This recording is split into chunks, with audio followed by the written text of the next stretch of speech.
Accused వచ్చి bail సమర్పిస్తే magistrate bail ఇవ్వాలి. కానీ విచారణ చేయదగినటువంటి కేసే. అంటే బూతులు తిడితే ఊరుకుని కూర్చోవాలా అంటే ఊరుకోక్కర్లా. బూతులు తిడితే మ్యాజిస్ట్రేట్ కోర్టుకి వెళ్ళి ప్రైవేట్ కేసు వేయండి, ఖచ్చితంగా దాని మీద విచారణ జరుగుతుంది, శిక్షలు కూడా పడతాయి. ఎక్కడికి పోతాయి? అంత రికార్డు మీదే ఉంది కదా. అలాగే మతాలను కించపరిచేలాగా ఎవరైనా మాట్లాడితే ఊరుకోవచ్చా అని అంటారు. ఏమాత్రం ఊరుకోవాల్సినటువంటి అవసరం లేదు. ఎవరైనా సరే మతాన్ని కించపరిచే రకంగా మాట్లాడితే దానికి కూడా క్లియర్ గా సెక్షన్ ఉంది. ఇప్పుడు బిఎన్ఎస్ లో 299, పాత ఐపీసీలో 295A అనే సెక్షన్. అది కూడా promoting insult to religion are religious beliefs with intent to outrage religious feeling, దానికి కూడా శిక్ష 3 సంవత్సరాలు. దానికి ఎంత కేసు పెట్టండి. ఇంకొకటి ఉంది 196 BNS, promoting enmity between groups on grounds of religion. మరి అసలు ఈ సెక్షన్ పెట్టలా, ఎందుకు పెట్టలేదో తెలియదు. రావణ్ రిమాండ్ రిపోర్ట్ లో ఈ సెక్షన్ లేదు.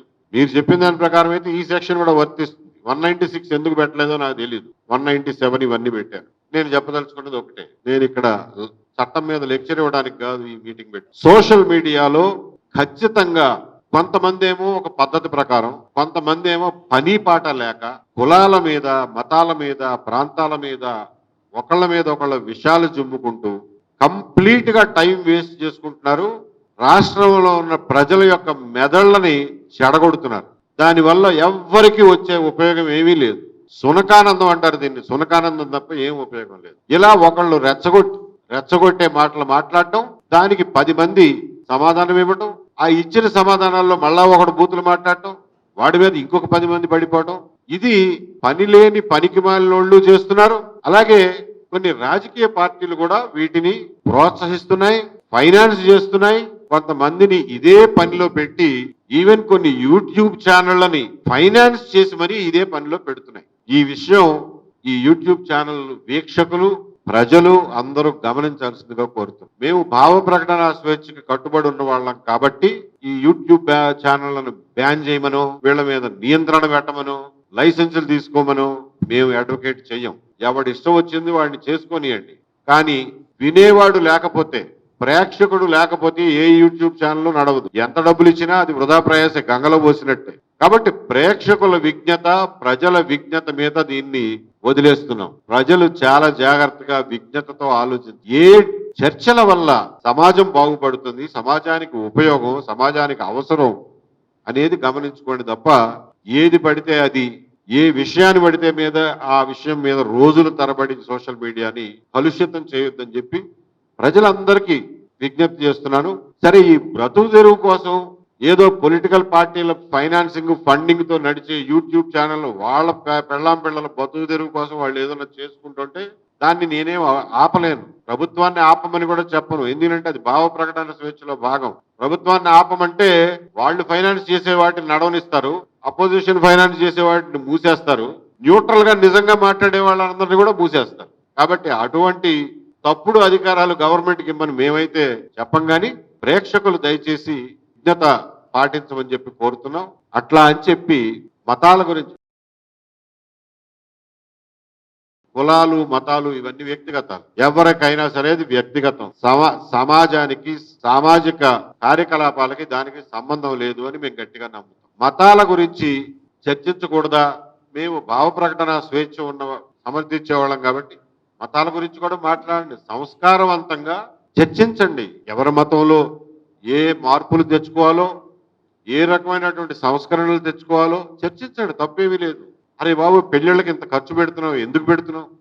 ఇన్ని కార్యక్రమాలు ఏంటి, ఇన్ని ఫంక్షన్లు ఏంటి, ఎందుకు ఇంత ఖర్చు అనేది చర్చించుకోండి. అది మతానికి సంబంధించిందే, మన సంప్రదాయానికి సంబంధించిందే, మన సంస్కృతికి సంబంధించిందే, మన అలవాట్లకు సంబంధించిందే.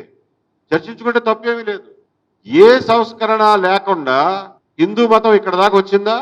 అసలు మతం గురించి, మతంలో ఉన్న మంచి చెడుల గురించి చర్చించకూడదు, చర్చిస్తే తప్పు, నువ్వెవడో మాట్లాడడానికి అని అంటే ఈశ్వరచంద్ర విద్యాసాగర్ దగ్గర నుంచి, రామకృష్ణ పరమహంస దగ్గర నుంచి, వివేకానందుడి దగ్గర నుంచి, గురజాడ అప్పారావు దగ్గర నుంచి, కందుకూరి వీరేశలింగం దగ్గర నుంచి, నార్ల వెంకటేశ్వరరావు దగ్గర నుంచి, రంగనాయకమ్మ దగ్గర నుంచి, త్రిపురనేని రామస్వామి చౌదరి దగ్గర నుంచి వీళ్ళందరూ నోళ్లు మూయించితే మనం ఇక్కడ వరకు వచ్చేవాళ్ళమా? ఈ మాత్రమైనా సంస్కరించబడే వాళ్ళమా? బాల్య వివాహాలని, సతీ సహగమనాలని దాటుకుని ఇక్కడ దాకా వచ్చేవాళ్ళమా? మా మతం గురించి నువ్వెవడో మాట్లాడడానికి, మా మతాన్ని విమర్శిస్తే సనాతనం డామ్ డూమ్ అని అంటే అవన్నీ ఆగేవా? ఆ దురాచారాలన్నీ ఆగేవా? ఎవరి మీద పెడతావు యూఏపీఏ? నక్సలైట్లే నిజమైన దేశభక్తులు అన్న వాళ్ళ మీద యూఏపీఏ పెడతావా? చేగువేరా బొమ్మని ఆటోల వెనకాల టీ షర్ట్ల మీద, క్యాప్ల మీద పెట్టుకునే వాళ్ళ మీద యూఏపీఏ పెడతావా? రామాయణ కల్పవృక్షం రాసిన విశ్వనాథ సత్యనారాయణ మీద పెడతావా? రామాయణ విశ్వవృక్షం రాసిన రంగనాయకం మీద పెడతావా? బాంబును చూసి బెంబేలు పెడితే అది ఎప్పుడు నీ గుండెల్లోనే పేలుతుందిరా అన్న అలిశెట్టి ప్రభాకర్ మీద యూఏపీఏ పెడతావా? నక్సలైట్లకు వెసులుబాటు కలిగిస్తామని చెప్పి వాళ్ళ మీద ఉన్న నిషేధాన్ని తొలగించిన చెన్నారెడ్డి మీద పెడతావా? నక్సలైట్లు చర్చలకు ఆహ్వానిస్తున్నామని చెప్పి 2004లో ఎలక్షన్ ప్రామిస్ చేసి చర్చలకు ఆహ్వానించి సీజ్ ఫైర్ చేసి వాళ్ళతో కొన్ని రోజులు వాళ్ళకు కొంత వెసులుబాటు ఇచ్చినటువంటి వైఎస్ రాజశేఖర రెడ్డి గారి మీద యూఏపీఏ పెడతావా? మళ్ళా తిరిగి వాళ్ళ మీద నిషేధం విధించినటువంటి అదే రాజశేఖర రెడ్డి గారి మీద పెడతావా? ఎంతమంది మీద పెడతావు నువ్వు యూఏపీఏ? నక్సలైట్ల గురించి మాట్లాడితేనే యూఏపీఏ కేసు పెడతావా? కాబట్టి శంభుక వధ రాసినటువంటి త్రిపురనేని రామస్వామి మీద పెడతావా? సీత జోస్యం, నరకంలో హరిశ్చంద్రుడు రాసిన నార్ల వెంకటేశ్వరరావు మీద పెడతావా?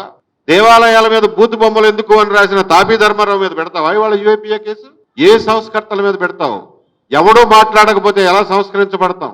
ఏ మతమైనా, ఏ ధర్మమైనా, ఏ ఆచారమైనా, ఏ సంప్రదాయమైనా, ఏ దుర్మార్గమైనా ఎలా సంస్కరించబడుతుంది? చర్చ లేకుండా ఎలా సంస్కరించబడుతుంది? కాబట్టి చర్చ జరగాలి, ఆరోగ్యవంతమైనటువంటి వాతావరణంలో జరగాలి. నేను చెప్పినటువంటి ఈ సంస్కరణవాదులు ఎవ్వరూ ఇటువంటి బండబూతులు తిట్టుకోలేదే, ఇటువంటి తప్పుడు మాటలు మాట్లాడలేదే, ఇలా కులాల పరంగా, మతాల పరంగా మాట్లాడలేదే. వాళ్ళకున్న సంస్కారం ఏమైపోయింది? ఈ రోజున ప్రపంచంలోనూ ఎన్నో విశిష్టతలు ఉన్నటువంటి తెలుగు భాష ఈ రోజున బూతులకు ఎందుకు పరిమితం అవుతోంది?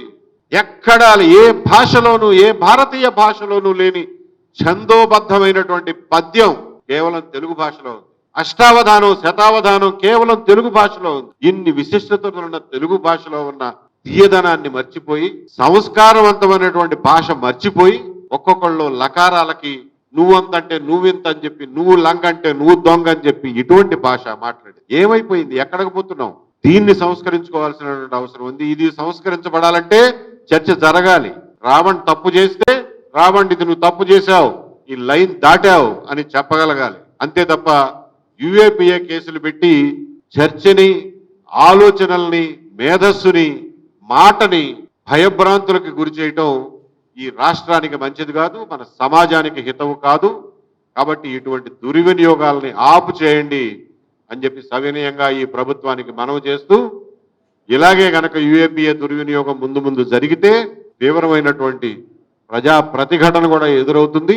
రంగనాయకమ్మ గారిని అకారణంగా అర్ధరాత్రి పోలీస్ స్టేషన్కి పిలిస్తే ఎలా అయితే నిరసించామో, నినదించామో, ప్రతిఘటించామో, పోరాడామో, అటువంటి పోరాటాలే మళ్ళీ మీరు కూడా చూడాల్సి ఉంటుంది. కాబట్టి అక్కడ దాకా తెచ్చుకోవద్దు అని చెప్పి విజ్ఞప్తి చేస్తున్నాం. మీడియా మిత్రులు అందరూ కూడా ఈ విషయంలో మీ వృత్తి ధర్మాన్ని, మీ బాధ్యతల్ని ఎరిగి మరి సరైనటువంటి మార్గదర్శనం చేయండి. మీడియాకు కూడా సరైనటువంటి దారిలో మీడియాను నడిపించండి అని చెప్పి తెలియజేస్తున్నాం. Questions are welcome. బూతులు తిడితే చెప్పాను కదా, మ్యాజిస్ట్రేట్ దగ్గరికి వెళ్ళాలి, ఫైల్ చేయాలి, ఆయన పర్మిషన్ ఇస్తేనే పోలీసులు ఇన్వెస్టిగేట్ చేస్తారు. మహా అయితే 2 ఏళ్ల జైలు శిక్ష పడుతుంది. కానీ